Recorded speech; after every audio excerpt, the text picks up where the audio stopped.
Hello everyone, welcome back to my new video. So today we will be discussing about the fifth chapter from Charaka Samhita Sutra Sthana, and the name of the chapter is Matrasitiya Adhyaya. Now the justification for the position of this chapter is lies to the fact that from chapter 2, the second chapter, third chapter, and the fourth chapter mainly deals with the maintenance of the body's diseases, about the various panchakarma procedures, drugs and diets that are responsible for the elimination of the diseases. However, after that, actually what happened that we all know that Charaka Samhita has been divided into 7 chatushkas, where each chatushkas consists of 4 chapters each. So by the starting of the 5th chapter, we are entering or starting the Swastha chatushka, and Swastha means the maintenance of the positive health, and also for the maintenance of the positive health, Acharya Charaka has considered food or the intake of food to be the most important one in maintaining the health of an individual. So for that reason, a chapter that mainly discusses about the proper quantity and intake of food along with other factors has been described here, and hence the chapter Matrasitiya Adhyaya has been discussed after the 4th chapter, that is the after Shadvirechanya Kshatrasthishya. After that chapter it has been described. So for this reason the name Matra and also the name Matra Ashitya. Actually it means that Matra means the quantity and Ashitya means the eat. Mainly it is comprising about the eatables. So the Matra Ashitya Adhyaya. And for this reason this chapter also, that is for the maintenance of the positive health, since the intake of food is more important. So with the starting of the Swastha Chatushka, this chapter has been or have been placed first or first among the Swastha Chatushka, or fifth in the Charaka Samhita Sutra Sthana's sequence. So starting with the verse in the 3rd slok, it has been said that Matrashi Syat Ahara Matra Punara Agni Vala Apekshani. So this is very important because Acharya Charak is trying to emphasize to the fact that whatever food we are taking, so actually the main thing is that our metabolism of the body mainly depends on the Agni.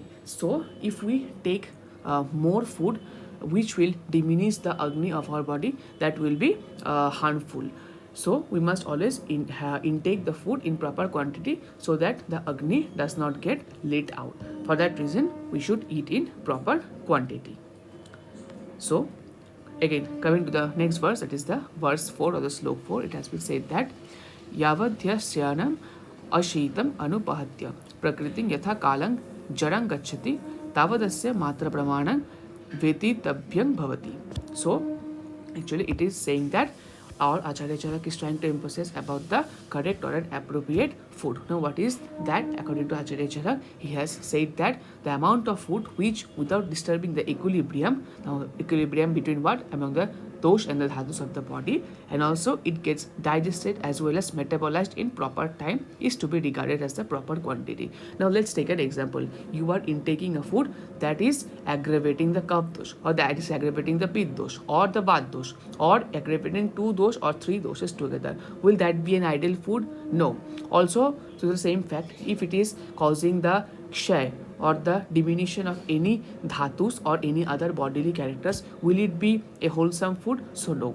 Also to the fact that if a food was once being ingested, it does not comes out of the body again, that will not be an ideal food. Along with that, proper assimilation, absorption and other metabolism processes should occur in order to derive the maximum beneficial out of the food. So if all this feature does not take place, it won't be a proper food. So for that reason, it has been said that the amount of food which without disturbing the equilibrium, means it won't be disturbing the equilibrium of the body and will get digested and metabolized in proper time, and also it will be the process of absorption, assimilation and all the other metabolic activities will occur and also come out of the body in proper time, is to be regarded as the proper quantity, or the quantity of the food and the quality of the food as well. Next, coming to the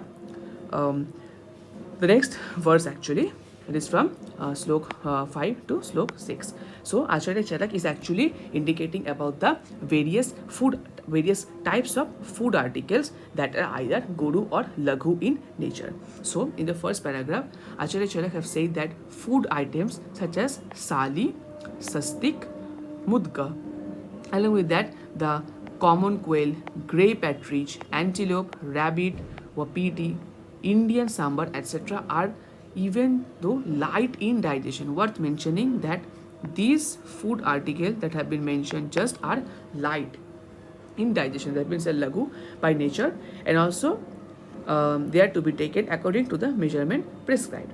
However, similarly, preparations of flour, sugarcane, and milk, til, mass, and meats of marshy and aquatic animals, even though heavy in digestion, means they are heavy or guru in nature. Now, in the next para, a very important thing has been discussed. That is that, firstly, we must remember that light food articles are predominant in Vayu and Agni bhutas. Along with that, the heavy one are predominant in Prithvi and upper Mahabhutas. So what happens to the fact that you might think that those food articles that are light, that should be taken or that can be eaten as much as one can desire without keeping in mind about the power of the Agni. But this is not so, because even if the light articles, even though being light in nature, are being taken in excessive quantity, they can hamper the nature or the stimulation or the proper functioning of the Agni, as a result of which various diseases can occur, and also the appetite might be shut down, or the appetite might be upset, or various other problem can arise. Similarly, also and definitely, whenever we consume heavy food in excess due to the dominancy of the Prithvi and upper Mahabhut, it will definitely suppress the quality and the proper functioning of the Agni. So it has been said that even though food that are light or heavy in nature, it should not be the fact that some food that are light in nature can be taken in excess quantity. Only proper and sufficient quantity of food should be taken, even though if it is laghu in nature. So basically, this is the thing that has been said here. However, there is an exception, that is the, on the other hand, heavy articles of food being by nature suppressors of appetite are exceedingly harmful if taken in excess, unless, now this is an exception, unless there is a strong power of digestion and metabolism achieved by physical exercises. That means the one who perform physical exercises, their Agni or their metabolism is definitely very high, and as a result of which they can digest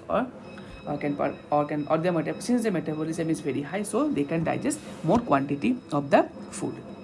So coming to the next one, it is in slok 7. It is said that it is not so that the proper quantity of food does not depend upon the nature of food articles. If the food article is heavy, only 3/4 or half of the stomach capacity is to be filled up. Now, this is an explanation, or these words actually tells us about the quantity of food that's to be eaten and how much quantity of food. When you will study the Viman Sthan in detail, you will be getting more appropriate and detailed knowledge about it. Now, let me give you a clear-cut idea. Let's say this is a stomach, so we'll be dividing the stomach into 4 parts. Now here it has been mentioned that only 3/4 or half of the stomach capacity is to be filled up. So that means that this 3/4 of the stomach is filled up, and however one part is not filled up. Now there is an explanation for this, because this one part is kept for the doshas, for the movement or to carry out the functions inside the stomach. Because if the positions or if the spaces are not being kept for the doshas, then the digestion or the proper digestion won't take place. That is why one part of the stomach should always be kept empty. And also among these 3 regions, it is also mentioned clearly in the Viman Sthan that only 2 parts of the stomach should be filled with solid food and 1 part with liquid food. So this is the most appropriate reasoning or the most appropriate explanation for the filling up of the stomach or the proper quantity of food. Now coming to the next slok, that is in the slok 8. It has been said that taken in appropriate quantity, food certainly helps the individual in bringing about strength, complexion, happiness and longevity without disturbing the equilibrium of dhatus and doshas in the body. So definitely, if you are taking a food which is rightful in quantity and also which are having the desirable qualities, you will definitely be gaining all these features that has been said, and also with the equilibrium of the dhatus and doshas of the body, that is thereby maintaining a positive health. So it has been also mentioned, Acharya Charaka, that after having taken food, one should never take heavy articles such as pastries, rice, prithuk. Now definitely, if you have taken food, and you should never take the food articles that are heavy in nature. We have just studied that heavy food articles are dominancy in Prithvi and upper Mahabhut, and also after you have taken the food, your Agni are already busy in performing the digestion of the ingested food. So even if that condition you eat something more heavier, then it will hamper the function of Agni, and as a result of which various abnormalities and disease condition may arise. And also, even when hungry, one should take these articles only in proper quantity. Yeah, definitely, it has been just mentioned in the previously as well that the heavy food articles should also be taken in a proper quantity. Now, coming to the fact about the contraindicated food.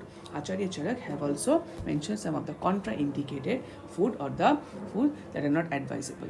That is, one should not regularly, keep in mind, not regularly take heavy articles such as valur, which means the dried meat, dry vegetables, lotus rhizome, lotus stalk, and also never take the meat of a diseased animal.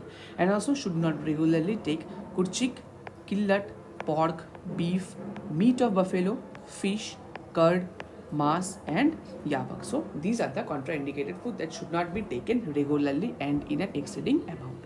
Now, what are the indicated food that can be taken regularly? So such foods can be taken regularly that are sastik, sali, mudka, rock salt, amlaki, rainwater, ghee, meat of animals dwelling in arid climate, and honey. So these are the feature or these are the food that can be taken regularly, because if you see the Rasgun Vidya Bipak or the pharmacological property, actually they does not aggravate the doshas much, and instead they try to balance the doshas. And also, moreover, to the fact about the rock salt, we all know that generally salt should not be used in much quantity, but however rock salt, that is the Sandhav Lavan, is an exception to it, because Sandhav Lavan is the best among all the other salt, and also due to its difference in its rasa panchak, in its mainly the vipak and the prabha, and for that reason rock salt can be used regularly. It is an exception among the Lavan Varga.